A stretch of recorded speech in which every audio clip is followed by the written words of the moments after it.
예, 안녕하세요. 쇳밥일지를 쓴 천연우라고 합니다. 사실은 책이 유명해진 거는 가타부타 할 거 없겠죠. 문통이 추천해서인데요. 문통하고 평산마을에서 사실은 책 내고 얼마 안 돼가지고 뵀었어요. 그때 왜 추천을 하셨는가 궁금했었는데, 이분이 다른 게 아니고 법무법인 부산할 때 있지 않습니까? 마창노련하고도 같이 무료 변론도 하고 그러셨었거든요. 그때 생각이 났었다더라고요. 그리고 그때랑 별로 변하지를 않았더라 얘기를 들어보니까 지금이나 그거랑 똑같은데 이게 어떻게 된 일이냐고 말씀을 물어보셨는데 글쎄요. 왜 그렇게 됐을까 이리저리 반추를 해보니까 네. 모든 시작은 사실 87년 노동자 대투쟁부터 시작해보는 게 맞는 것 같아요. 그때 이제 그러니까 노동조합이 막 서기 시작하고 사람들끼리 막 이제 임금 투쟁도 하기 시작하고 그랬었거든요. 근데 그 노동자 대투쟁을 맞으면서 기업들은 그러면은 아우 노동자들이 이제부터 수고했지 임금을 제대로 줘야겠어라고 하겠어요? 그럴 리가 없잖아요. 어떻게 대체를 했느냐? 주로 대우차 자동차에서 많이 앞섰는데 첫 번째로는 숙련을 기계로 대체합니다. 모듈화를 많이 시켜놓고 쪼개놔요. 그리고 그 전에는 기업이 사원을 키워가지고 이렇게 올리는 구조였잖아요. 아니요, 이제 경력직을 받습니다. 경력직을 받고요. 그 다음에 모두 다 아시다시피 비정규직을 뽑습니다. 비정규직으로 최대한 대체하고 하청 주고 외주를 줍니다. 그런 식으로 계속 이제 책임을 물려왔었는데 그러다가 이제 IMF가 터지면서 명분을 제대로 맞이한 거죠. 우리가 이제 정규직 뽑아가지고는 도저히 답이 안 나오는데? 그런 식으로 IMF 때 이제 대량 해고가 시작되면서 이 비정규직화 그리고 지방 하청 노동자들의 이 문제가 시작된 거라고 봐요. 근데 이렇게 얘기하면 IMF 때가 언젠데 지금 청년 문제를 얘기하느냐? 이 의문이 다들 드셨을 거예요. 실제로 40대 중반들이 제2 문제를 가장 먼저 겪었습니다. 그러면 제가 지방중공업 청년으로 왜 라벨링을 했느냐? 저희가 특수성이 있는 시대가 뭐냐면은 내국인이 주류인 아마 마지막 시대가 될 겁니다. 지금 지방의 중공업들은 이미 외국인으로 대체가 다 되기 시작했고 사실 아마 이게 애지간한 대규모 대기업들 노조가 있어가지고 혹은 소통이 꼭 중요한 업체들 이런 것 아니면은 외국인을 받을 수밖에 없습니다. 아무도 안 오니까요. 그렇게 돼버렸는데 젊은 외국인들 노동자와 그러면은 경쟁해야 될 첫 세대고 아마 이제 중공업에 이제 지방의 중공업에 들어오는 마지막 세대가 될 거예요. 이제 세대 단위가 나오지 않을 정도로 매우 축소될 거예요. 이 중공업의 지방의 청년이라는 이 정체성들이 매우 축소돼서 거의 사라지다시피 할 것입니다. 저희가 그렇기 때문에 이제 사라지는 사람으로서의 이제 강연을 시작해 보려고 합니다. 예, 잘 부탁드리겠습니다. 이걸 그럼 제가 살아왔고 이제 쭉 겪어왔던 것들을 먼저 얘기해 보려고 하는데요. 저는 90년생이에요. 90년생이고 대학을 전문대를 2011년에 졸업했었는데 사실 저는 대학을 가고 싶지 않았습니다. 왜냐하면 집이 너무 찢어지게 가난했었거든요. 그래가지고 처음부터 애초에 공고를 갔어요. 사실 성적이 너무 안 좋아서도 있는데 그때 석차 비율이 아마 321명이 있었는데 저희 중학교 때 제가 298등이었습니다. 그래가지고 성적 맞춰서 가는 경향도 좀 없지 않아 있지만 먹고 살려고 갔었어요. 근데 대학을 가재요. 대학을 가라는 압박이 근데 한두 곳에서 오는 게 아니고 정말 선생님도 대학 가라고 해, 엄마도 대학 가라고 해. 막 대학 진학률이 그때 당시에 70%가 넘었었거든요. 대학 안 가면은 진짜 뭐가 잘못된 것처럼 될 것처럼 그런 식으로 했었던 그런 시대상이 있었고 저도 휩쓸려서 갔어요. 사실 전문대 나온다고 해가지고 뭐가 인생이 따로 풀리거나 확 좋아지거나 이런 거는 전혀 없었거든요. 저는 지금도 그래서 대학 나오는 걸 좀 후회하는데 그게 안 됐던 시기임에도 불구하고 대학을 마구 보냈었어요. 그리고 제가 전문대를 갔었을 때가 이제 MB 정권 때였는데 MB 정부가 그때 고졸 채용 정책을 되게 많이 밀었어요. 마이스터고 만들고 막 이러겠다고. 그래서 대기업으로 많이 보냈어요. 대기업으로 많이 보냈는데 저도 2010년에 이제 대학교 2학년 때였거든요. 그때 대학교 2학년 2학기 때였어요. 보통 대학교 2학년 2학기 때 전문대는 뭐 학교마다 다르겠지만 현장 실습을 보내는 학교가 있습니다. 현장 실습을 가면은 이제 학점을 전부 다 A뿔 처리를 해주니까 안 가면 바보죠. 그래서 전부 다 그렇게 가는데 그 와중에 이제 대학 그 LG나 삼성 같은 데서 이제 구미 쪽에서 TO가 와요. 근데 TO가 막 보통 몇 개 생각하세요? 한 5개 정도 생각하시죠? 그때 그 정도 아니었습니다. 20개가 내려옵니다. 저희 근데 반 다 합쳐가지고 40명밖에 안 됐습니다. 반이 LG랑 삼성을 갔었어요. 대학 그걸 진학을 유예하는 조건으로 그렇게 꽂아 넣은 거죠. 그런 식으로 해가지고 그때 당시에 막 놀라운 풍경이 있었는데, 놀랍게도 나는 왜 LG 안 보내주고 삼성 보내주느냐고 교수한테 쌍욕을 하는 사람이 있었어요. 그런 시대였는데, 자, 여기까지만 들으시면은 MB 뭐 괜찮게 한 것 같네 라고 싶지만은 사실 그 다음이 좀 문제였는데, 별로 좋은 직장이 아니에요. 그렇게 들어간 삼성 LG가. 왜냐하면은 임금이 그렇게 높지 않고요, 일단은. 그리고 정말 일을 많이 시킵니다. 정말 일을 많이 시키는데 그게 12시간 가까이 일을 시켜요. 기숙사 같은데. 근데 구미 이런 오지잖아요. 거기 기숙사 생활밖에 딱히 할 게 없거든요. 게다가 LG는 좀 덜했다고 해요. 삼성 거기 군기 엄청 세거든요. 그래가지고 선배라는 사람들이 맨날 군기 잡고 막 원산 폭격시키고 막 이랬다고 해요. 사실은 이렇게 후진 직장밖에 제시를 할 수가 없었던 거죠. 그래서 MB는 적어도 고졸 채용 정책이나 이런 거에 대해서는 진심일 수 있었는데 사실은 핵심을 파악을 못했던 거죠.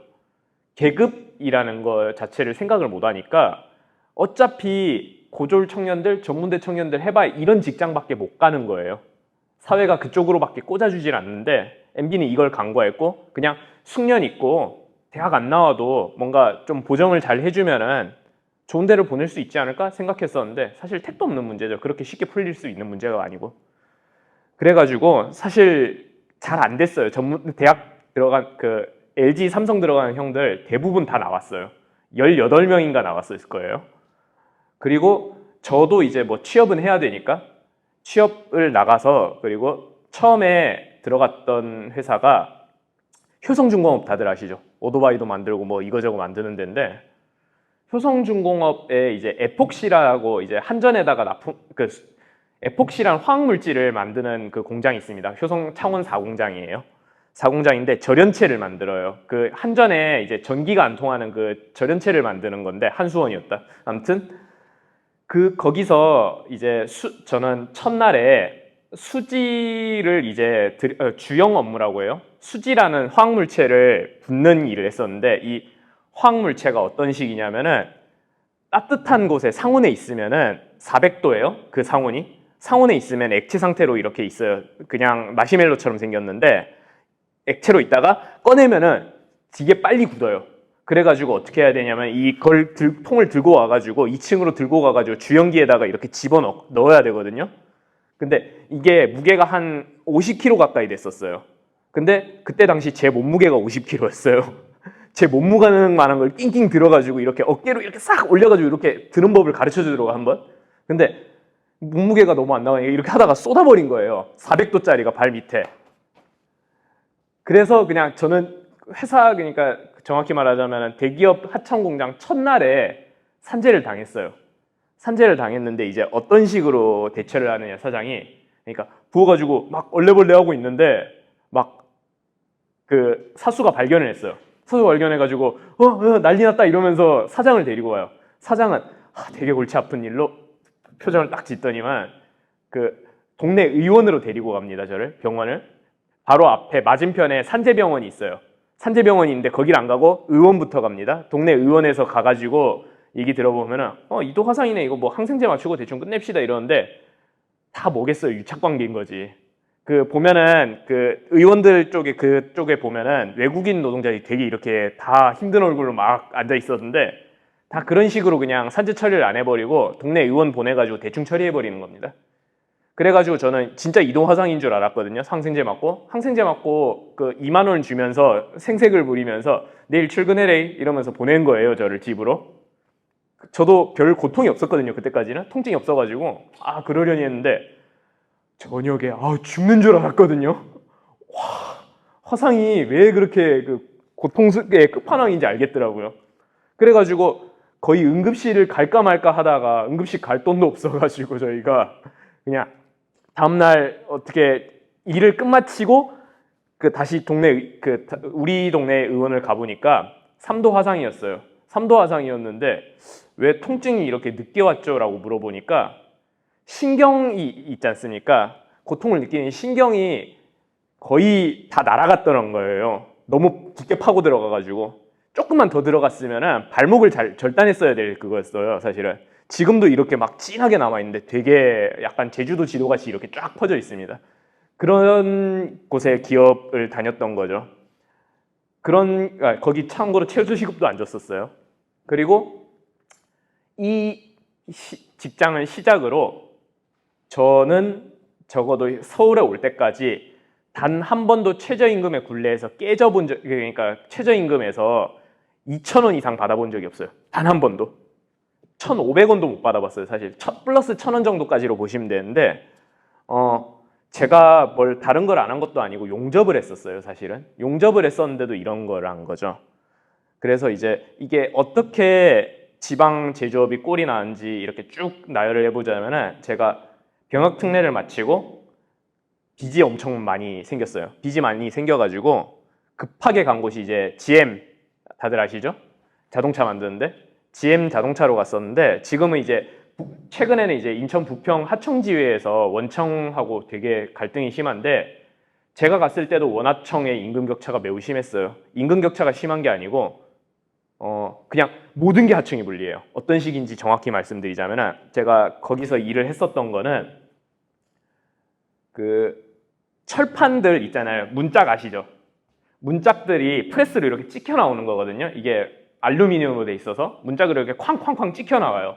그게 찍혀 나오는 걸 저는 잡아가지고 이렇게 걸어주는 일이에요. 잡아서 걸어주는 일인데 이게 흘러 들어오는 속도가 너무 빨라요. 그래가지고 이렇게 하고 이렇게 돌아서 가지고 계속 이렇게 해야 되거든요. 진짜 쉴 틈 없이 화장실도 못 가요. 근데 뭐가 문제냐면 이게 그러니까 매우 날카롭잖아요. 잘 잡아야 된단 말이에요. 잘못 잡아가지고 이렇게 베이거나 혹은 잘못 잡아가지고 손이 미끄러지잖아요. 그러면 다 흘러 넘쳐요. 한 1초 이렇게 삐끗하 버리면. 그러니까 1초 그거 놓쳐가지고 실수하면은 바로 버튼을 눌러야 되거든요. 긴급정지 버튼 누르면. 긴급정지 버튼 누르면 이제 막 와가지고 원청 아저씨가 쌍욕을 하는 거죠.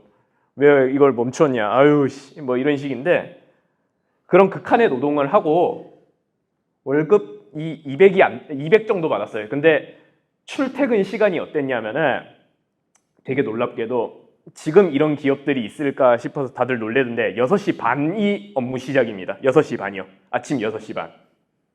왜 아침 6시 반이고 3시 반에 끝나요? 그리고 3시 반에 야간으로 가서 새벽 1시 반에 끝나요. 12시에 끝날 때도 있고요. 연장 근무하면 1시 30분인데 왜 이런 식으로 했을까요? 법 아시는 분은 잘 아실 겁니다. 야간 근로 구간을 최소화시키기 위해서 그런 식으로 하는 거예요. 돈 주기 싫은 거죠. 그렇다고 뭐 계약 기간이라도 막 길게 해주냐? 아니에요. 저 처음에 입사했을 때 서류를 써야 되는데 그러니까 근로계약서를 쓰겠죠? 근로계약서에 딱 버젓이 맨 위에 적혀 있는 게 뭐냐면은 근무 기간이 적혀 있어요. 3개월, 6개월, 9개월을 정하게 돼 있어요. 왜 그렇겠어요? 퇴직금 안 주기 위해서. 자, 그럼 다들 궁금하신 거 하나 있겠죠? 9개월 동안 해서 더 버티면 어떻게 되느냐? 딴 공장으로 보내요. 이 GM에 공장 많잖아요. 그래가지고 한 5년 동안 막 도장도 하고 이것도 하고 저것도 한 형들도 있었고 그랬어요.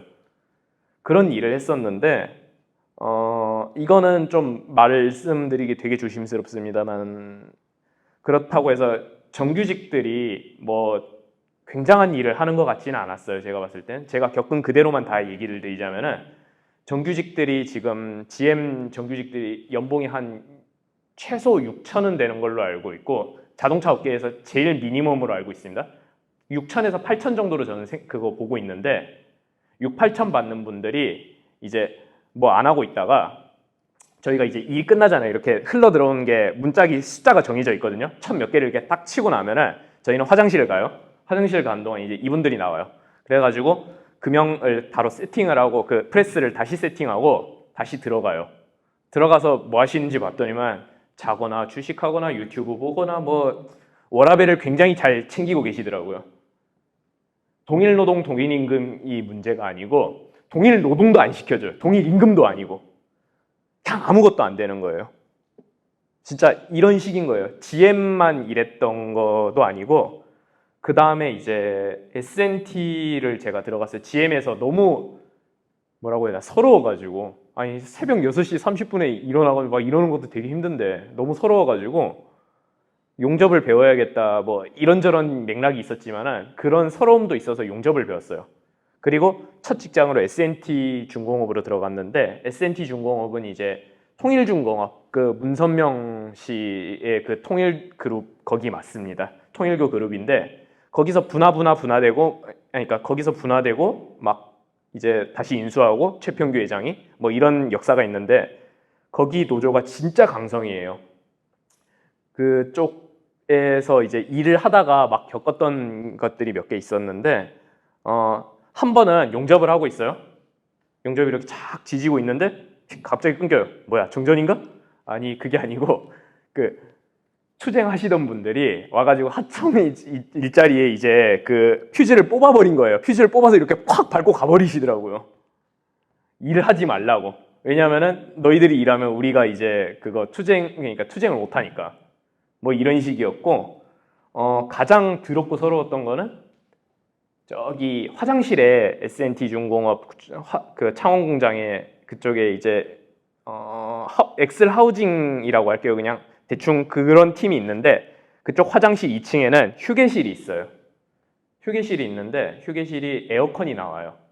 저는 근데 이제 하청 업체에서는 어떻게 일하냐 원청하고 다르게 일하는데 원청은 그 콧길이라고 해가지고 냉풍기를 줘요. 냉풍기를 이렇게 맞으면서 일할 수 있어요. 근데 하청업체는 냉풍기가 지급되지 않아요. 그 부스에서. 냉풍기가 지급이 안 되면 뭐 어떻게 해야 되겠어요? 선풍기를 쓰면 될 거라고 생각하시는 분들이 있을 텐데 용접하다가 선풍기 하면은 그 고열의 바람이 부니까 다 날아가 버리겠죠? 불량 나는 겁니다. 선풍기 못 잽니다.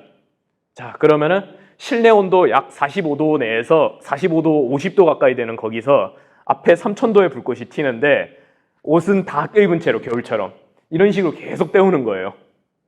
그러니까 계속 때우는데 파김치가 되겠죠, 여름에? 진짜 죽는 줄 알았거든요, 그때. 여름에 그렇게 이제 밥 먹고 돌아오는데 휴게실을 제가 몰랐거든요. 그래서 박스 깔고 잤어요. 그 그늘에서. 근데 사람들이 다 이렇게 올라가길래 뭐야 이런 게 있었어? 하고 싹 들어가 보는데 에어컨 바람이 불 다 꺼져 있고 사람들이 자고 있더라고요. 끝내주는데? 이런 곳이 있었구만. 내가 모르고 있었구만. 자고 일어나요. 자고 일어나가지고 좋다 이러고 내려오고 있는데 이제 원청 아저씨가 한 명이 이렇게 딱 이렇게 문을 딱 접잖아요. 니 눕고 예? 저 여기 그 하청 정신테크 하청은요 오는 데 아니다. 나가라. 자, 이 얘기가 왜 나왔을까요? 저 샤워실도 못 썼어요. 참고로. 왜 그러냐면은 이 맥락이 아까 전에 말씀드렸던 투쟁과 맥락이 다 있는데 자기들이 교섭권을 얻었고 자기들이 얻어왔던 권리라는 거예요. 노조가. 근데 저희는 노조가 아니잖아요. 너희들이 사용할 권리가 없다는 거예요. 너희들은 투쟁에 참여하지 않았으니까. 당위가 틀리진 않았죠. 틀린 말은 아니죠. 근데 이렇게 해야 되나? 라는 생각이 또 드는 것도 사실이잖아요. 사실. 그런 거였어요. 그 다음에도 이제 현대 로템 양산을 거쳐서 또 현대 로템을 가봤었어요. 현대 로템은 2번 가봤었는데 현대 로템이 창원에서 꽤 좋은 하청직입니다. 여기가 왜 좋냐? 임금이 좋아서? 아닙니다. 최저임금만 줍니다. 진짜 최저임금만 줘요. 거기 최저임금 이상 받은 사람 없어요. 하청에서 거의.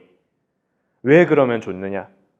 도심지 중심에 있고 교통이 굉장히 잘 돼 있는 곳에 있는 데다가 워라벨이 보장돼요. 여기는 30분 이상 잔업을 안 시켜요.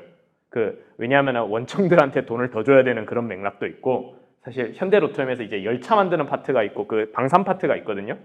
저 같은 경우는 열차 파트였는데 제가 추정상 열차 파트는 돈이 안 되는 걸로 알고 있거든요. 사실 그러니까 우리가 납품한 데라 봐야 이제 그걸 텐데 뭐였더라? 지하철 한 대를 서울 메트로일 텐데 서울 메트로가 만성적자잖아요. 공기업이다 보니까. 만성적자인 기업한테 뭘 팔아봐야 뭐가 남겠어요. 남는 게 없으니까 딱히 일을 많이 안 하는 거죠. 그런 맥락이 있어가지고 꽤 좋은 직장으로 꼽힙니다. 그러면 이 꽤 좋은 직장에서는 결정적인 이유인데 왜 여기에 청년들이 되게 많았거든요. 거기 지금도 20대가 꽤 많을 거예요. 왜 그러냐면 정규직 문이 열려 있어요. 아무도 정규직 문을 이때까지 열어주지 않았거든요. GM요? 정규직 문 열어줄까요? 안 열어줍니다. S&T 30몇 년간 안 뽑았어요. 기사가 있어요, 애초에. 그 원청을 이렇게 해가지고 이번에 처음으로 약속을 받아냈다는데 원청을 그러니까 원청 정규직을 뽑겠다, 현장. 그런 얘기가 있었는데 사실 이루어질지는 잘 모르겠습니다. 저는 쉽지 않을 거라고 보고 아마 대우가 확 형편없어지거나 우야부야 되거나 뭐 그럴 거라고 저는 생각하고 있어요. 잘 되면 좋겠지만요. 근데 로템은 정규직을 뽑습니다. 이렇게만 보면은 꽤 괜찮고 좋은 모델이라고 보시죠. 저도 그렇게 생각해요. 근데 문제는 이 정규직이 고무줄이라는 거예요. 정규직이 안 뽑으면 안 뽑을 수 있다는 거. 뽑으려면 뽑을 수 있다는 거. 그냥 장사가 안 되면 아예 그냥 닫혀버리고 뭐 뽑을 때 뭐 사람들을 이렇게 해가지고 뽑아야 되는데 여기에 최소 뽑는 기준이 하청에서 2년에서 3년이에요. 기준이 명문화돼 있지도 않아요. 그냥 2, 3년 정도 있으면 기회가 오고 뭐 기능장 자격증이 있으면 상당히 유리하다. 뭐 이런 소문들 같은 것들은 있지만은 그런 정보가 없어요. 그냥 근데 이 미생들은 이 정규직만 보고 2, 3년을 그냥 버티는 거예요. 사실은 근데 워라벨이라고 했지만 업무 강도가 약하다고는 얘기 안 했습니다. 열차 만드는데 용접하는데 그 철판 이렇게 들고 이렇게 꽉 눌러가면서 용접을 하다 보면은 그렇게 된 게 없어요. 숙련도 되게 많이 필요한 일인데 문제는 이게 또 열차 만드는 곳이 몇 개나 있겠어요. 호환성도 좀 떨어지는 일이라는 거. 그래가지고 정규직 하나 보고 있는 일인데 그렇게 정규직 하나만 이렇게 보면서 일하는 청년들이 되게 많았더라는 거. 그리고 이거 조금 나중에 얘기하는 게 낫겠다. 근데 로템에서 이제 나와버리면은 그렇다고 이 별거 아닌 직장, 최저임금 주는 직장, 2, 3년에 뭐 원청을 뽑기도 뽑지만 원청으로 발탁되면은 연봉 4,500으로 확 뛰긴 하지만 이조차 불확실한 직장에도 못 가면은 지방에 어떤 기업들이 남느냐? 지방의 강소기업들이라고 남아요. 강소기업들이라고 해봐야 근데 다들 대충 예상하셨겠지만 별거 아니에요. 제가 여기 이제 로템 나오고 다시 구직을 하게 되면서 이런 강소기업들을 다 건드려봤어요. 창원에 되게 재밌는 게 여러분 지금 검색창에도 검색하시면 나올 텐데 구글에 창원 상대 악덕기업이라고 있습니다. 이거 제가 지금 라벨링한 게 아니에요. 치면 나와요. 창원 3대 악덕기업으로 이제 동안산업, 스타리온, 그리고 삼성공조가 있어요. 그리고 동안산업이 아마 꽤 최근에 2021년인가 아마 법정관리를 들어갔는데 그때 들어온 게 이제 삼성공조가 이제 다시 들어와요. 둘이 형제 기업이에요. 쌍쌍이 형제들이 하는 것들 행동들이 다 비슷한데 동안산업에 이제 면접을 보러 가니까 한 시간을 세워둬요, 사람을. 1시간을 세워뒀다가 이제 뭐 왔으니까 그 용접공들은 기본적으로 기능시험을 통과를 해야 되거든요. 맹탕인 애를 쓸 수는 없으니까 기능시험을 쳐요. 기능시험을 이렇게 쫙 쳤는데 소장이 박수를 치더라고요. 이 친구 진짜 잘하네. 그러니까 무슨 생각을 하겠어? 여기서 돈 좀 꽤 받고 제대로 된 대우 받으면서 일할 수 있겠는걸? 하고 생각해가지고 또 올라가서 또 1시간을 가만히 우두커니 앉아 있었는데 이 사람분이 오는 거예요. 이렇게 또박또박 와가지고 서류를 이렇게 톡톡 드니 약간 이낙연 대표 성대모사 같기는 한데 전현우 씨 저희는 최저임금부터 시작합니다. 이러는 거예요. 그래가지고 어처구니가 없어서 최저임금이요? 라고 물으니까 이 임금은 차후 이제 더 그러니까 일을 더 열심히 하고 뭐 숙련이 그거 보장이 되면은 저희가 더 드릴 수 있다라고 했는데 제가 기가 차가지고 거기서 한마디를 했거든요. 그냥 얼마 올라가는데요? 500원이나 1,000원 올라가겠죠. 아니 뭐 장난하시는 것도 아니고 사람 이렇게 세워놓고 할 일입니까? 하고 나왔어요. 그 다음에 면접을 본 것이 삼성공조였는데요. 삼성공조는 이제 어떤 식이냐면은 그 면접을 볼 때 처음 질문한 게 야근할 수 있어요? 야근할 수 있습니다. 어느 정도 11시까지요. 예? 8시 출근 11시 8시 11시 맞으시죠? 네, 맞습니다. 그래가지고 할 말을 잊고 있었는데 좋습니다. 그러면은 임금은 어떻게? 예, 최저시급입니다. 여기 근데 여기가 너무 최하층일 것 같죠? 근데 여기 통근버스 운영되고요. 뭐 사택 같은 약간의 시스템이 있어요. 그래가지고 꼴의 강소기업이에요, 얘네가. 자, 여기보다 더 밑이 있겠죠, 그러면은? 강소기업이니까. 여기보다 미친 곳을 제가 딱 한 곳을 면접을 봐서 봤는데요. 되게 재밌어요. 용접공을 구한다길래 가봤는데 뭔가 되게 추레한 아저씨가 막 열심히 막 용접을 이렇게 쭉 하고 있는 거예요. 이렇게 불러서 저 사장님이 어디 있죠? 제가 사장님입니다. 응? 그래가지고 현장에 이제 사장님하고 이제 처음으로 이제 대면해가지고 커피 한 잔 먹으면서 뭐 일을 시작했는데 근로계약서를 쓰지 않아요. 바로 현장으로 투입됩니다. 한 30분 얘기하고 현장으로 투입돼가지고 바로 일하기 시작해요. 할 줄 알지? 이러면서. 그리고 작업복을 줘요. 작업복이 근데 새 게 아니야. 알고 보니까 하루하고 도망간 사람 걸 준 거예요. 그래가지고 아씨 뭐 어떻게 된 거지? 근데 하도 어처구니가 없으니까 사람이 어처구니가 없으면 이게 휘말리거든요, 사람이. 저도 모르게 그냥 용접을 하고 있었어요. 호구같이. 용접을 이렇게 쭉 하고 있다가 화장실이 가고 싶잖아요. 화장실을 갔는데 뭐야, 불이 왜 안 켜져? 그래. 볼일 보고 팍 눌러요. 물이 안 나와요. 그런데 제가 8월 14일에 일했었거든요. 8월 14일에 이제 그래가지고 10시에 일을 끝내고 나가지고 제 사수였던 분하고 이제 인사를 했어요.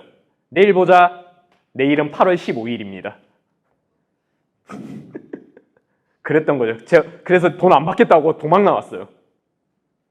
지금 제가 겪어왔던 이런 게 지방 제조업이라는 게 사실 이런 수준인 겁니다. 이런 수준밖에 안 되고 대기업 하청으로 가도 뭐 벤더가 잘 잡혀 있는 울산 같은 경우는 조금 다를 수 있어요. 다를 수 있는데 체계가 잘 잡혀 있는 보통 이제 창원이나 이런 지방의 중공업의 청년들은 대충 이렇게 삽니다. 숙련이 완전히 붕괴돼 있고 그리고 정규직이 있으면 정규직을 절대로 달 수 없는 그런 곳에서 영원히 헤엄치는 겁니다. 그래서 이제 저희가 2021년에 재보궐선거 때 현대 로템에 있었거든요. 제가 다시 현대 로템 때 했을 때 애들이 했던 얘기가 뭐냐면 이준석 찍자. 다. 그러니까 이준석이 아니고 정확히 말하자면은 다 뭐였더라? 이준석이 되게 우리 말을 잘 들어준다. 이준석을 이렇게 유튜브로 보던 사람들도 있었어요. 그때 당시 어떤 상황이었냐면은 비트코인이 엄청 유행하고 있었어요. 비트코인이 유행하고 있었고 애들이 비트코인 때문에 일희일비하고 일이 제대로 안 될 때였어요. 왜 비트코인에 그러면 투자하겠어요? 미래가 없으니까. 노동소득 가지고 뭐 안 되니까. 노동소득이라는 게 2,400만 원인데 2,400만 원 가지고 뭘 하라는 겁니까 대체? 2,400만 원 가지고 뭐 연애할 수 있겠어요? 집 살 수 있겠어요? 집은 살 수 있어요, 지방에서. 취소. 그러니까 뭔가 최소 이상의 뭔가가 아무것도 안 되더라는 거죠. 그런 식으로 이제 이준석이 이렇게 뜨기 시작했고 이준석이 당대표까지 됐고 그리고 이제 이준석의 여러 가지들을 총체적으로 이제 윤석열 정부에서 하겠다고 말은 했지만 뭐 결국은 안 한 것 같지만 윤석열 정부가 이렇게 쭉 끌고 가가지고 이 친구들은 상당수가 민주당 강성 지지자층에서 얘기하는 이찍남들이 되어버렸습니다. 왜 이찍남들이 됐느냐? 이준석은 능력대로 공정하게 가재요. 능력대로 공정하게 가면은 너희들이 피해자라고 이제 40, 50대 이제 민주당 지지층들이 주로 많이 얘기해요. 우린 사장이니까 상관없어. 우리는 어차피 정년 얼마 남았으니까. 하지만 너희들은 개고생할걸? 그게 아니에요. 우리는 제대로 된 대우를 받기 위해서 혹은 우리가 조금이라도 더 열심히 할 동기를 찾아야 되는데 최저임금밖에 주지를 않는데 뭐 열심히 해봐야 뭐예요? 무슨 업무 생산력이 늘어날 수가 있겠어요? 그냥 대충 일하고 대충 끝내고 대충 그냥 일이 마음에 안 들면은 나가버려요, 회사를. 그래서 사람들이 요즘 구하기 어렵대요. 요즘 젊은 것들은 찌찌거리면서. 근데 사실은 이런 배경이 있었던 거죠. 제 아는 동생이 그 윤석열 대통령을 실제로 뽑았거든요. 그래가지고 제가 그걸 가지고 칼럼을 썼는데 그 후로 그 맥락을 보지 않는 트위터 사람들이 저를 이찍남으로 오해하고 있습니다. 이찍남이라고 부르고 있던데 그 친구가 뽑은 이유는 윤석열 대통령을 뽑은 이유는 직무급제 때문이에요. 직무급제를 하겠다고 그 정확히 말하면 정승국 교수님이라고 계신데 윤석열 정부에서 이제 노동 쪽 파트 하고 계신데 거기에 꽂힌 거예요. 우리가 하는 만큼 너희들한테 그거 보상을 해주겠다. 그리고 이게 사실 잘 안 될 거라는 건 다들 아시죠? 성과를 어떻게 측정할 건데 라고 얘기하면 할 말이 별로 없어지잖아요. 되게 어려운 문제잖아요. 공장에선 예외입니다. 공장은 측정하기가 쉽잖아요. 측정하기가 쉬우니까 쉽게 얘기되는 거예요. 그러니까 예를 들어가지고 정규직이 12개 뽑았는데 우리가 15개 뽑으면 뭐야? 우리한테 더 많이 주겠다는 거야? 안 뽑을 수가 있겠어요? 뽑죠, 당연히. 이 상황보다는 훨씬 나아지는데 그런 식의 문제가 있었던 거예요. 그래가지고 이제 희망을 가지고 윤석열 정부를 뽑은 결과 바로 이제 3개월 만에 새로운 국면에 돌입하는데 대우조선 사태, 이제 대우조선의 정확히 말하면 유채한지 회장이 1층 도크를 점거하고 한 평이 되지 않는 감옥에 자기를 낑가 넣어 보이고 극한 투쟁에 돌입했었죠. 이 대우조선 사태에 사실 지방에 모여있는 그 모든 부조리들이 다 모여 있습니다. 진짜 하나라도 남김없이 깡그리 다 모여 있어가지고 저는 이 사태를 되게 상징적인 사건이라고 생각을 해요. 자, 조선소 업무 하시면은 보통 다들 돈 좀 될 거라고 생각하시죠.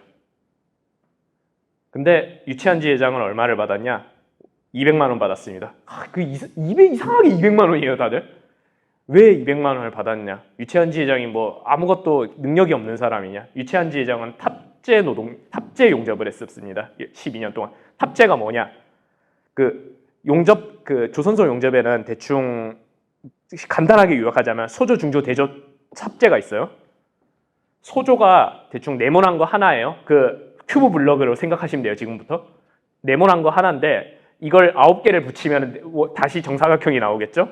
이게 중조입니다. 이걸 다시 9개를 붙이면 대조가 됩니다.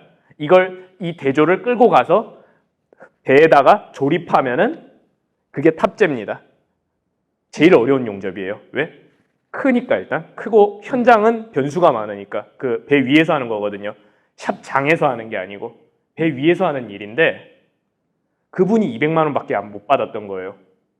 왜 그렇냐? 2015년에 있었던 그 대우조선 사태 이후로 그 정규직들도 물론 할 말이 많아요. 이 문제에 대해서는 그쪽 대우조선의 정규직도 할 말이 많은데 노동자들을 그냥 다 내보냈기 때문이에요. 이 사람들이 그러니까 본인들이 책임지는 게 아니고 노동자들을 많이 내보냈고 2021년에 수주가 늘어요. 어쨌든 간에 다시 조선업은 기본적으로 사이클이 돌거든요. 왜냐하면 해운업하고 관련이 있는데 해운업하고 관련이 있어가지고 이게 경제가 좋아지면은 다시 배를 많이 수주를 하는 데다가 거기다가 이제 환경 문제가 있죠. 이제 저희가 노후선을 퇴거하라는 그게 나왔어요. 노후선을 퇴거하지 않으면은 속도를 늦춰야 돼요. 운항 속도가 느려져요.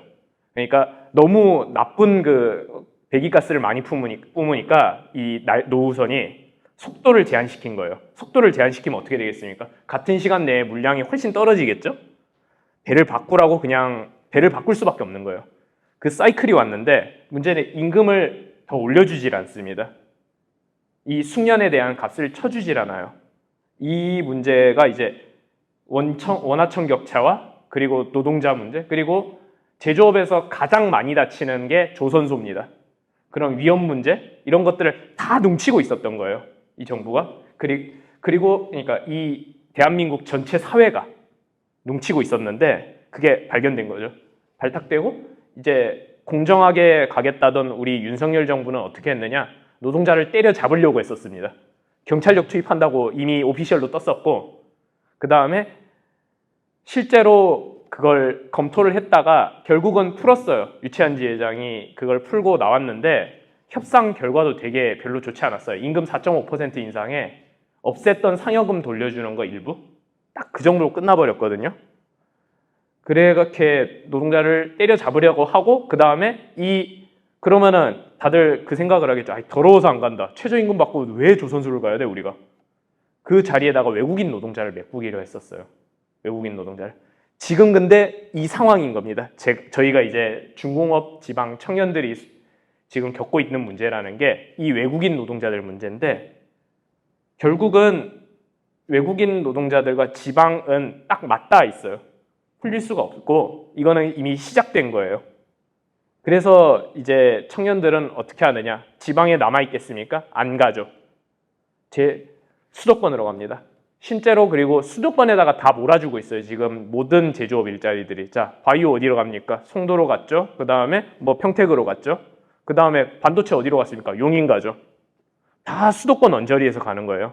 동남권 싹 비었어요. 업데이트가 안 돼요. 울산 하나가 뭐 버티고 있기는 한데 울산에도 뭐 신사업이 딱히 없는 걸로 알고 있어요, 저는. 이런 식으로 이제 수도권으로 다 가고 청년들도 그럼 수도권으로 다 갈 수밖에 없습니다. 제대로 된 대우를 받기 위해서. 실제로 조선소에 사람이 안 오는 게 대체제로 평택이 있기 때문인데요. 평택에서 노가다 뛰면은 일당이 초보가 얼추 한 16을 받아요. 제가 직접 경험한 바로는 한 16을 주는 것 같은데 많이 받는 애들 18 받는 데도 있고 막 그래요. 업무 강도가 조선소보다 약합니다. 그리고 체계가 잘 잡혀 있습니다. 똥떼기를 안 해요, 여기. 그러니까 삼성이 감시하고 있는 데다 보니까. 그러면은 그 조선소는 지금 중간 착취가 너무 많습니다. 이거는 이제 어떻게 일어나고 있느냐까지는 제가 정확하게 알고 있지는 못하는데요. 중간 착취라는 게 이래서 어렵죠. 새는 임금이 너무 많아요. 이걸 저희가 알기로는 실제로 평택에 임금을 맞춰주려고 되게 노력을 많이 했어요. 본 원청 자체에서는. 근데 실제로 돈을 그렇게 흘려보냈는데 막상 내려가 보니까 이런 식으로 된다는 거죠. 중간 착취가 너무 많은데 이 중간 착취도 없고 업무 강도도 없고 심지어 일감도 많아요. 왜냐하면은 그 단지 다 짓는데 얼마나 걸리겠어요. 단지 다 지으면 또 딴 데 가면 돼요. 호환성도 좋아요. 막노동이니까. 그 딴 데 다시 가버리면 되니까. 평택을 선택할 수밖에 없는 거죠. 그럼 다 지금 제가 말씀드렸던 지방 중공업 청년들은 다 위로 올라갈 수밖에 없는 상황인 겁니다. 이 상황에서 뭘 먹고 살아야 되느냐. 그러니까 첫 제목으로 돌아오게 되는데요. 뭘 먹고 사느냐. 도망갈 수밖에 없어요. 지방에서. 월 200 받고 뭐 어떻게 미래를 꾸리고 이런 것들은 되게 어려워요. 사실. 그래서 올라갈 수밖에 없는데 여기서 되게 많이 말이 부딪히는 경향이 있었는데 너희들이 블루칼라 싫어서 하는 거 안 하는 거 아니냐? 이런 말들을 되게 많이 하시더라고요. 청년들한테. 블루칼라를 싫어했다면은 광주형 일자리에 90몇 명이 그러니까 90대 몇의 경쟁력이 있을 수가 없고 이번에 또 현대차 킹선직이라고 불리던 현대차 그 정규직 채용이 있었어요. 정규직 채용이 있었고 엄청나게 많은 사람이 몰렸죠. 공식 그게 기억이 안 난다. 제가 숫자에 좀 약해가지고. 근데 글로 다 몰렸어요. 블루칼라를 싫어하는데 왜 그럴까요? 심지어 에코프로 정도만 가도 거기 포항에 있죠? 포항에 되게 후미진 데 있는데 거기 연봉이 한 5천 정도 되거든요. 주야교대로. 거기만 해도 엄청 몰려요. 왜 그러겠어요? 블루칼라가 싫어서는 말이 안 되죠. 사람들은 사실 청년들은 그걸 원하는 겁니다. 이제 제대로 된 임금 그리고 숙련.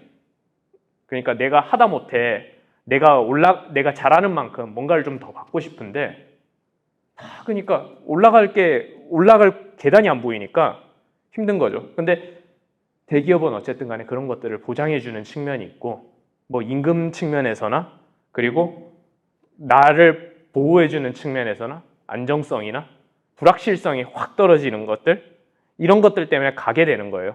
광주형 일자리 같은 경우는 연봉이 4천도 안 돼가지고 경기도 지사 하셨던 분이었는데 예, 김문수 도지사, 전 도지사께서 임금이 4천만 원도 안 된다고 해서 감동을 받으셨다고 해요. GGM을 보면서. 왜 그랬는데 여기에 사람들이 많이 몰렸느냐. 그리고 왜 광주형 일자리가 작동 안 되냐 하면은 광주형 일자리는 연봉을 4천을 주는 대신에 교통, 집 이런 것들을 그 지자체나 그리고 정부 이런 데서 다 같이 합쳐가지고 보정을 해주자. 너희들한테 돈은 많이 주지는 못하겠지만은 너희들한테 복지로 보답을 할게. 너희가 불안함을 느끼지 않게 해줄게. 이렇게만 하더라도 많이 오더라는 거죠. 블루칼라 안 싫어해요. 그런 것들 다 사실은 하고 싶어 하는, 그러니까 제대로 된 대우를 받기 위해서는 만 보장이 된다면은 다 합니다. 그런데 지금 이게 안 되고 있고 결국은 숙련이 저는 이 키워드라고 보는데요. 지금 사실 숙련 얘기를 할 때 되게 오늘 처음에 이 얘기를 하다가 꼬였던 게 이 문제예요. 어디까지가 숙련일까?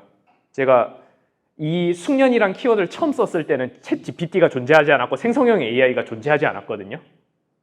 숙련이라는 게 그래도 어느 정도 빠르게 해체되지 않고 어느 정도 좀 느리게 갔다가 느리게 해체되고 느리게 갔다가 이런 식이었는데 이제는 생성형 AI가 뿅 나와가지고 그냥 갑자기 막 다 먹어치워요. 그래가지고 지금 청년들은 그런 위기에 같이 놓여 있다고 봐요.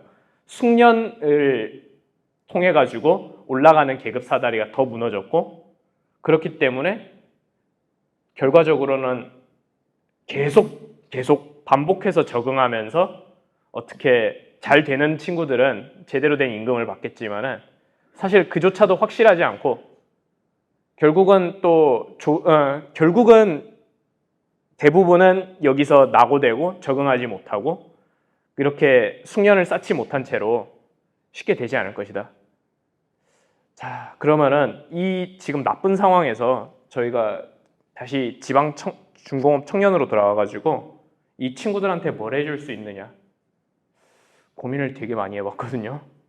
근데 마땅히 답이 없는 가운데서 결국은 그래도 이 숙련밖에 붙들어낼 수 있는 게 없어요. 숙련 그러니까 제대로 된 그러니까 숙련 사다리를 마련해 가지고 제대로 자기가 늘어났을 때 실력이 늘든 자기가 근속 기간 말고 실력이 늘었을 때 임금도 올려주고 자기가 상승하는 구조를 만들어주고 상승하는 구조를 체감할 수 있게 해줘야 지금의 이 난관을 타파할 수 있을 것이다. 이렇게 보고 있고요. 그렇게 할 수 있어요, 사실 기업들이. 근데 여러 가지 때문에 안 되고 있어요. 잘 안 되는 거는 대체제가 있기 때문이죠. 왜 숙련급을 쳐줘야 되지? 외국인 노동자 불러오면 되는데? 그래가지고 이게 어려운 거예요. 이거를 그래가지고 외국인 노동자들과 저희는 지금 처음으로 이렇게 맞대면하고 있고 지금 이 맞대면된 상황에서 뭘 해야 될지 이제부터 찾아 나가봐야 되는 단계라고 봐요. 그래가지고 이제부터 제 자기 PR인데 제가 내려가서 한번 찾아보려고 해요. 그것들을. 그 상황을 직접 겪어보고 제가 아마 일이 지금 마무리했던 원고가 있는데 원고를 끝내놓고 조선소로 가보려고 해요. 조선소에 가봐가지고 외국인 노동자들이 아마 많을 거예요. 베트남에서도 이미 보내기 시작했고 인도네시아에서는 아예 국가에서 한국 가라고 국가에서 지원을 해줘요. 용접 그거 공부 같은 것들을. 인도네시아 사람들 많이 올 거고 그렇게 해가지고 젊은 외국인들이 많아지고 그리고 토착 이제 늙은 노동자들과 젊은 외국인 노동자들끼리 이렇게 서로 맞대면을 하게 될 것입니다. 그때 어떤 상황이 일어나고 어떻게 이 상황이 흘러가는지 이 답 없는 교착 상태가 어떻게 풀려나갈지 지금은 교착 상태고 뭐가 따로 답이 나와 있는 건 없어요. 아무것도 합의된 게 없어요. 그냥 외국인 노동자들을 불러오는 선에서 끝났는데 이 진행 과정을 제가 직접 한번 지켜보려고 해요. 지켜보고 말씀을 드려보려고 합니다. 제가 말이 너무 빨라가지고 본의 아니게 되게 빨리 끝나버렸는데 예, 지금은 이상입니다. 1번은 노노 갈등 문제인데 되게 복합적이고요.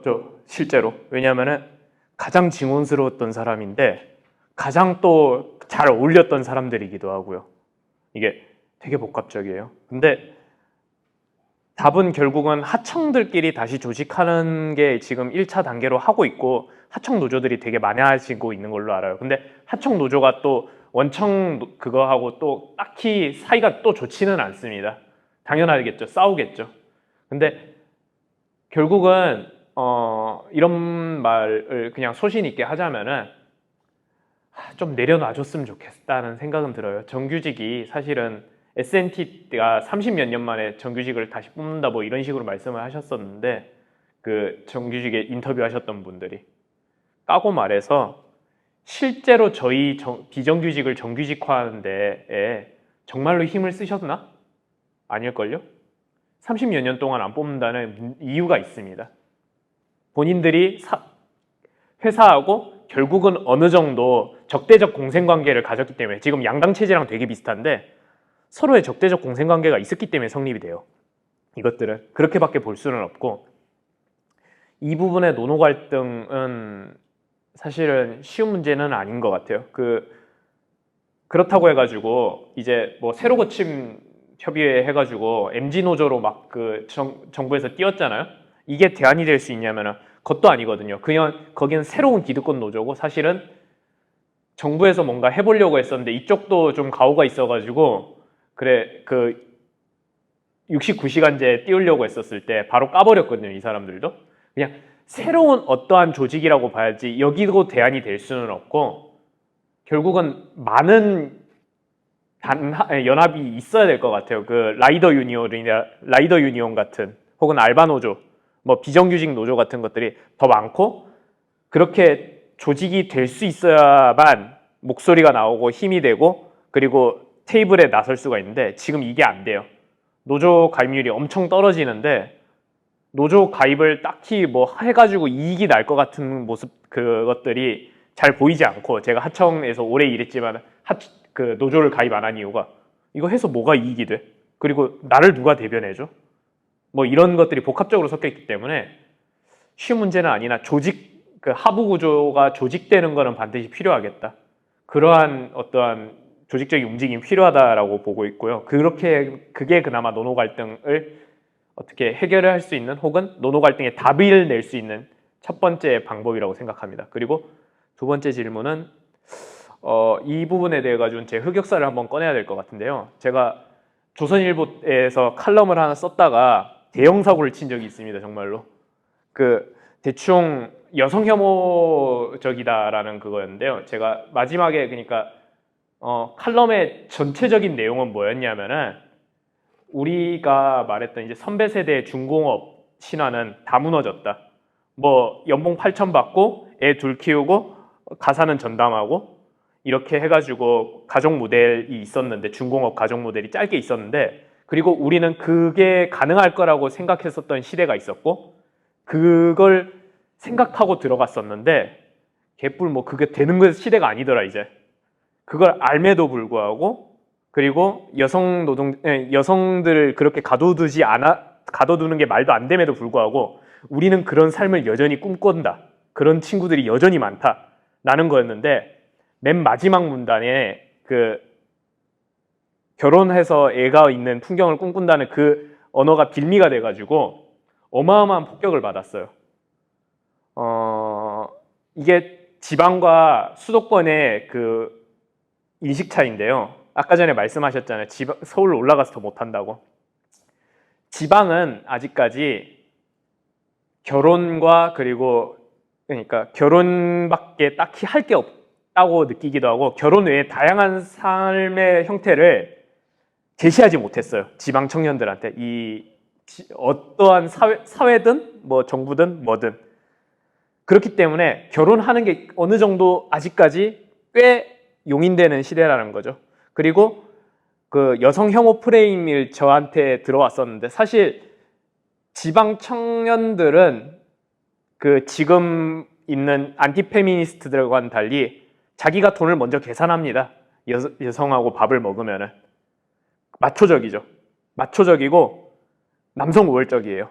하지만 여성 혐오가 덜합니다. 오히려 지금 안티페미니스트들이랑 보다 훨씬 오히려 이걸 잘 발라서 생각을 해볼 필요가 있어요. 그래가지고 오히려 연애, 결혼 같은 것들이 지방에서는 아직까지 그 대체제를 어느 정도 찾지 못했기 때문에 여전히 이루어지고 있는데 서울 가면은 할 게 더 많아지고 삶의 형태가 다양해진 덕에 그렇죠. 삶의 형태가 다양하니까 결혼, 출산 이런 것들을 덜 안 하게 되죠. 이게 근데 국가적인 문제가 되고 있는 경우고요. 삶의 형태는 다양했지만 문제가 되고 있는 이런 경우고요. 지방은 아직 안 그렇다. 네, 이렇게 마무리할 수 있을 것 같습니다. 비정규직 노조에 대한 벤치마킹은 사실 크게 해본 적은 없습니다. 라이더 유니언 정도가 있을까요? 라이더 유니언이나 혹은 새로 고침 노조에 대해서 나쁘게 얘기했지만 사실 새로 고침의 방식 자체는 되게 참신하고 꽤 괜찮은 방법이에요. 새로 고침이 어떻게 그렇게 출범을 했었냐면 블라인드에서 모집해서 시작을 했었거든요. 그럼 커뮤니티로 연결돼 있고 블라인드는 기본적으로 어느 정도 본인들의 동질성이 있잖아요. 왜냐하면 내가 좋은 직장 다니는 사람들이다. 블라인드가 그래가지고 계속 인용되고 사회의 주류라는 그것들이 익스큐즈가 돼 있으니까 자기들끼리 이렇게 끈끈이 뭉칠 수가 있는 거죠. 라이더 유니온 같은 경우는 이제 그러니까 배달이라는 하나의 키워드가 있었고 그래서 각자 이제 커뮤니티나 키워드 같은 것들로 뭉칠 수는 있을 것 같은데 글쎄요. 왜냐하면은 블라인드는 되게 쉽잖아요. 사실 왜냐하면은 아까 전에 말씀드렸다시피 우리가 주류라는 인식이 있고 거기에 대한 또 정보도 있고 합의될 수 있는 것들이 많으니까. 근데 하청들은 다 달라요. 제각각 다 불행하거든요. 제각각 다 힘들고 이런 상황에선 더 조직하기 어려워요. 정보도 더 깜깜이고 알 수 있는 것도 더 없고 그래가지고 뭘 어떻게 할 수 있지? 이건 저도 잘 모르겠습니다. 산별노조가 대안일 것 같기는 한데 글쎄요. 산별노조를 한다고 해서 될지요? 저는 잘 모르고 있는 단계입니다. 현재까지는 대안을. 쉽게 설득될 수 있는 문제가 아니라고 봅니다. 왜냐하면 외국인 노동자들하고 반드시 갈라치기가 들어갈 것이고 그거는 굉장히 유효할 겁니다. 왜냐하면 국정만큼 확실한 게 어디 있나요? 그리고 걔네들이 너네 일자리를 뺏어간다.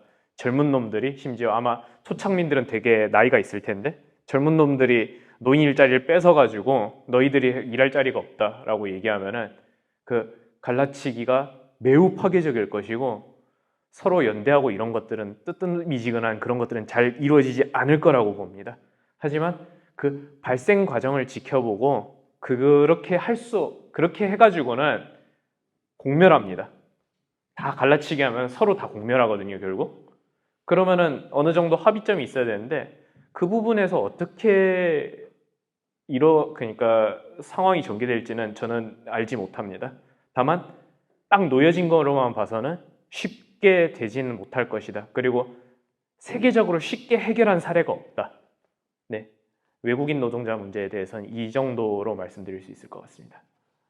창원에서 제가 있었다 보니까 창원에는 지금은 아마 진보당일 건데요.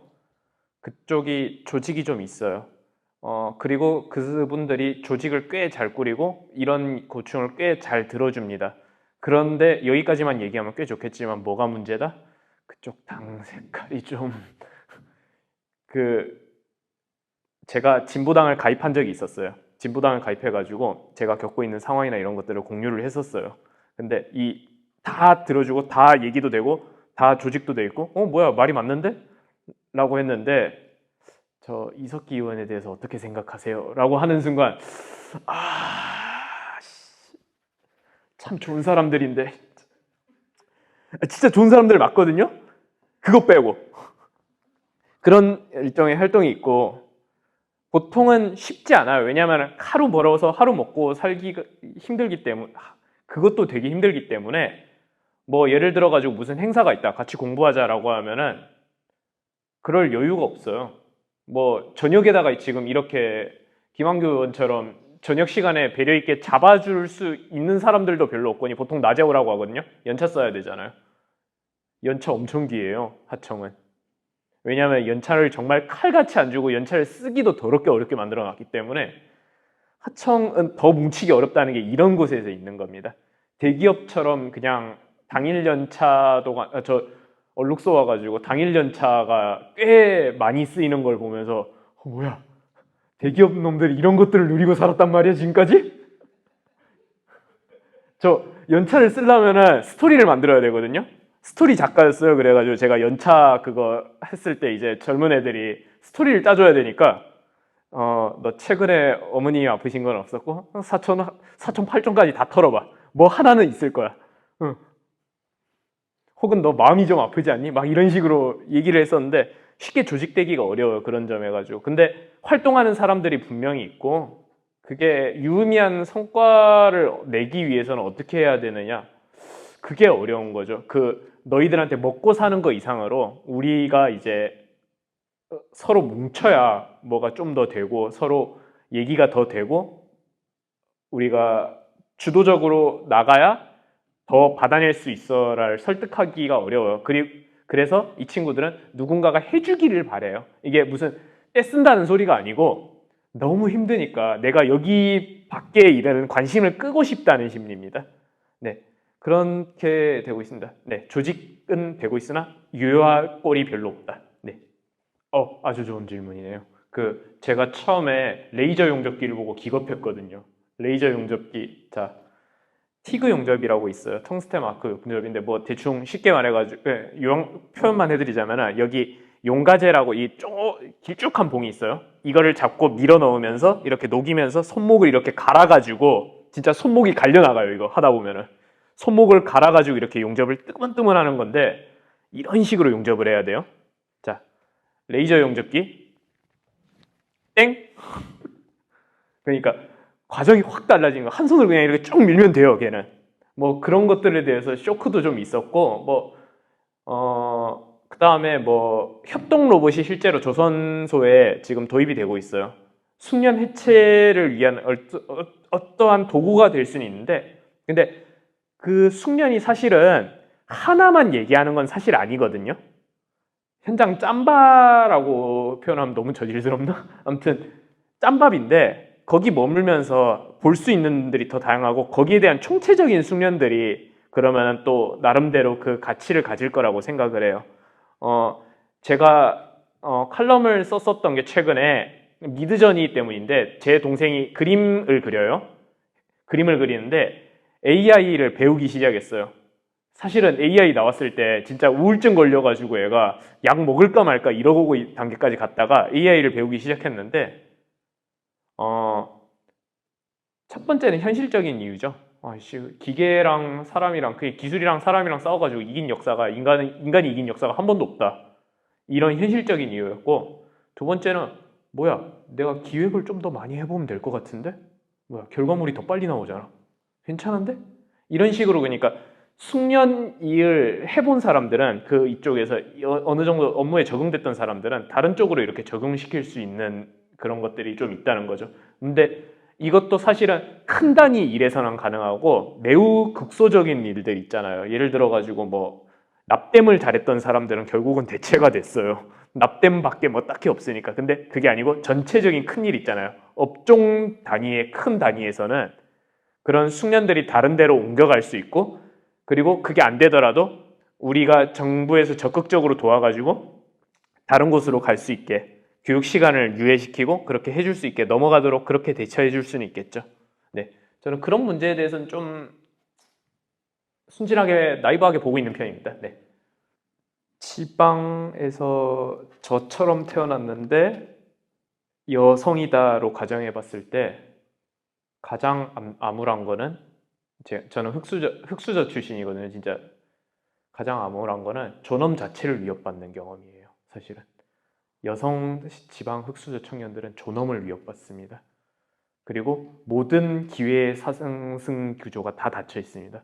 그래서 훨씬 암울합니다. 쉽게 말해가지고 남자는 몸으로 때울 수가 있어요. 지방 청년이면은 그냥 몸으로 떼어서 뭔가를 할 수 있는데 여성 청년들 뭐가 안 돼요. 공부해서 그러니까 올라갈 수밖에 없어요. 실제로 그래가지고 울산 성비를 보면은 여성이 9일 때 남성이 10이에요. 그 정도로 어마어마한 격차 나요. 청년 격차 더 많이 나요. 왜? 여성들이 일자리가 없으니까 방법이 없으니까 다 떠나는 거예요. 이런 부분에 있어가지고 굉장히 좀 안타깝죠. 근데 이게 원인을 따져보자면 중공업이라는 업종이 이제 협동 로봇이나 이런 것들이 개발됨으로써 여성들이 이제 해볼 수 있을 만한 여지가 꽤 있고, 여성들이 이제 조직하고 있고, 그런 노동조합을 하고 그런 식으로 이제 움직임이 좀 보이고는 있는데, 문제는 젊은 여성들은 이미 다 떠났고 거기로 오지 않아요. 토착민들, 아까 전에 말했던 늙은 토착민들이 여성 조직을 해가지고 뭔가를 하고 있는데, 젊은 여성들과 완전히 유리돼 있어요. 그래가지고 그 연세대 조문영, 그 빈곤사회 쓰셨던 조문영 교수가 과제를 내오셨는데, 그 너희들이 진짜 그 수도권에 있는 이 서울 이 순진한 아이들아, 지방에 내려가가지고 너희들 말이 실제로 맞는지 한번 물어보고 지방 여성들하고 얘기 나눠봐라 했는데, 노년 여성들하고 깜짝 놀랐다는 거예요. 1부터 10까지 하나도 맞는 게 없어가지고 유리돼 있는 것 같아요, 지금 이 상태가. 그래가지고 저는 모든 측면에서 지금 봤을 때 저처럼 태어난다면 여성이 훨씬 불리한 점이 많고, 실제로도 그렇게 생각하는데 이걸 뭐 어떻게 처리할 수 있을까? 중공업 분야에 가지고는 되게 어려운 문제라 가지고, 사무직은 사실 어느 정도 이게 될 수 있는데, 이쪽 분야는 되게 어려워가지고 그 거제도나 울산 같은데 보시면은 정규직 남성분들이 이제 애를 낳잖아요. 남자들은 얘가 공장 일 한다는데 익스큐즈예요. 여자들이 하면 죽어도 말려가지고 어떻게든 대학을 보내요. 진짜 거기서 학비가 엄청 많이 나가고, 그래가지고 그 노조 아저씨들이 돈 없다고 뭐라고 하는 거거든요. 사실은 난리 친다고 말할 뻔했어요 방금. 돈 없다고 그거 하는 게 여성들한테 학비를 어마어마하게 퍼부어요. 왜? 여기다 감으면 끝장이니까. 뭐 아무것도 할 수 있는 게 없으니까. 그래서 억지로라도 도망하는데, 이게 안 되는 사람들은 어떻게 해야 되지? 이 도시에 남겨져서 서울로 떠나는 거 외에 방법이 있나? 저는 아직까지 그 방법을 못 찾았습니다.